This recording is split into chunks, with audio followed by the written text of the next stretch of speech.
Hello everyone and welcome to my YouTube channel. Today we are going to discuss how to fix your phone number couldn't be verified. Too many attempts have been made to verify this number on Cash App.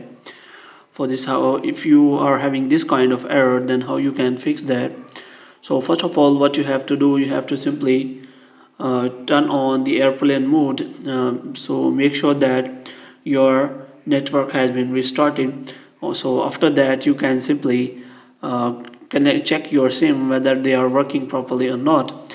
And after that, after checking your data connection, you have to change your network connection. If you are using mobile phone data, then you have to simply turn off that and you have to simply convert it to Wi-Fi so that you can simply get your message. But if you still didn't verify your phone number on Cash App, then you have to simply change your phone number so that you can be verified on another phone number.